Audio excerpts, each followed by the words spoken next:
Salut tout le monde. Aujourd'hui, je voulais essayer de faire une vidéo sur comment je crois qu'on devrait commencer à apprendre une nouvelle langue. Il y a quelques mois, j'avais commencé à apprendre un peu le coréen. Et là, j'ai essayé de commencer par une autre manière que les dernières fois quand j'avais commencé à apprendre une nouvelle langue. J'ai essayé de suivre un peu plus la façon de Benny Lewis, the Irish Polyglot.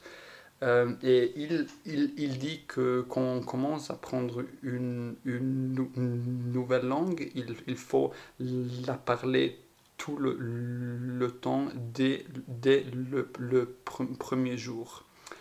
Alors, je crois qu'on peut faire ça quand on apprend une langue qui est très similaire à une langue qu'on parle déjà.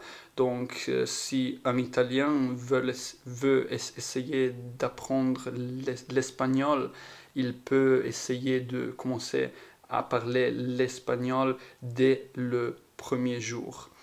Mais si on veut, par exemple, si un Européen veut apprendre le japonais, il n'a pas encore aucun, euh, aucune idée du japonais, alors je ne crois pas que ça va marcher bien d'essayer de parler le japonais dès le premier jour.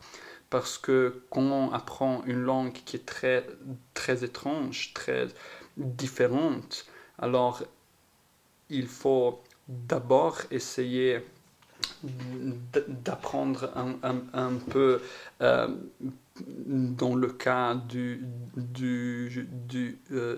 japonais, l'écriture, alors le hiragana, le katakana, puis il faut apprendre quelque chose sur la culture japonaise pour comprendre pourquoi on, on dit quelque chose, et certaines choses, pourquoi on utilise certaines expressions.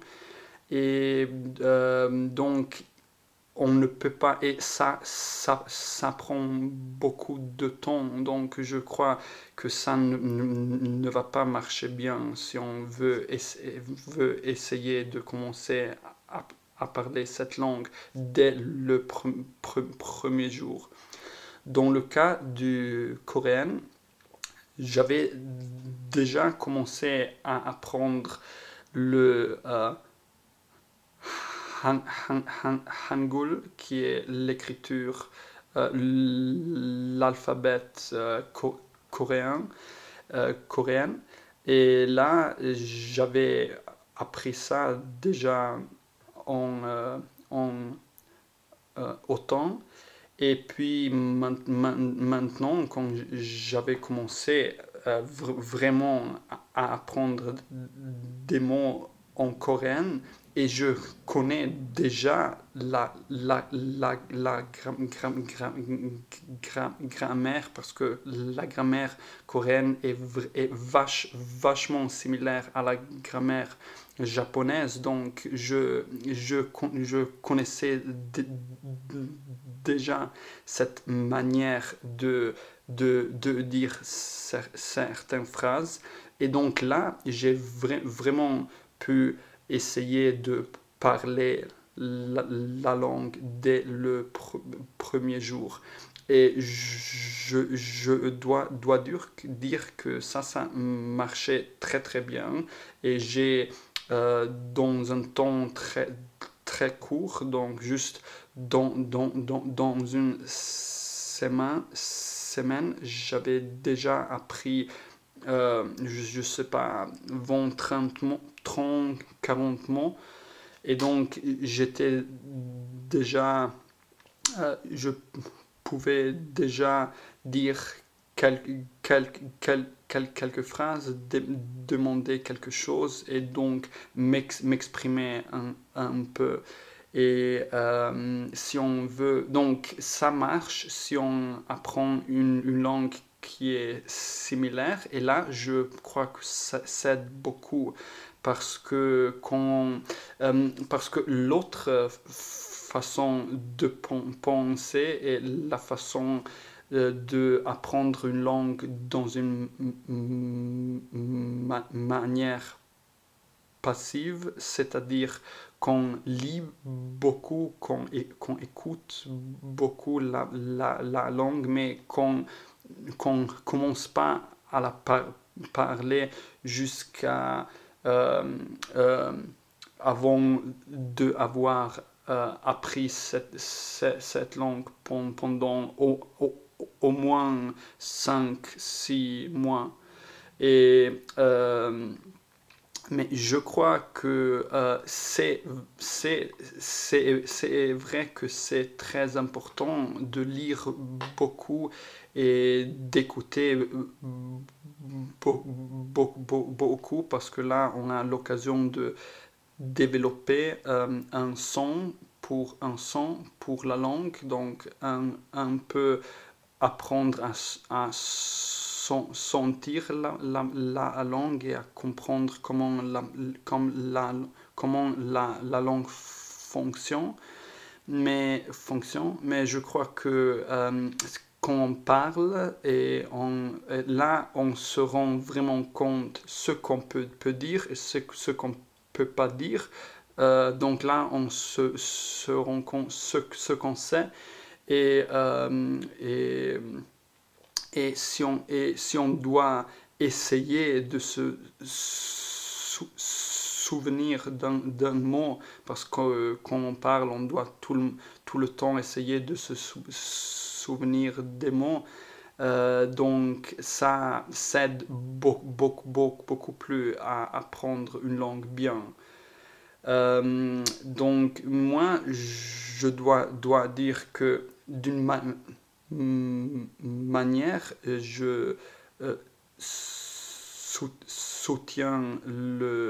l'idée de Benny Lewis qu'on doit essayer de parler beaucoup dans la langue, mais d'une autre manière, je soutiens aussi beaucoup l'idée de essayer de lire beaucoup et d'écouter la langue.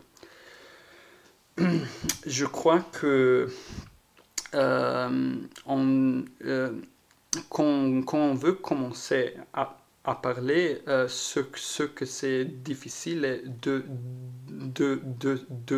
trouver une personne avec laquelle on peut parler. Mais je crois que ça, c'est pas vraiment nécessaire. Parce que moi, par exemple, maintenant avec le coréen, j'ai pratiquement juste essayé de parler en coréen avec moi-même. Donc j'ai essayé de juste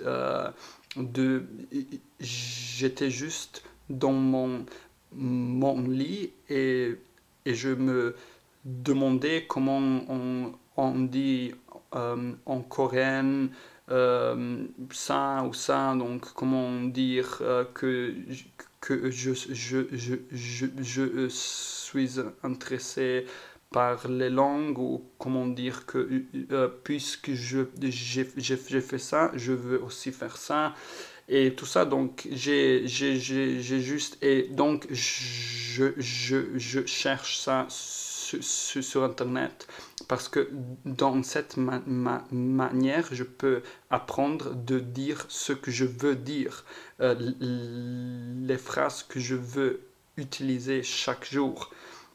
Parce que si on suivit juste un livre ou un cours en internet ou dans une classe, alors là, on apprend juste les phrases et les expressions que le cours pense que sont importants.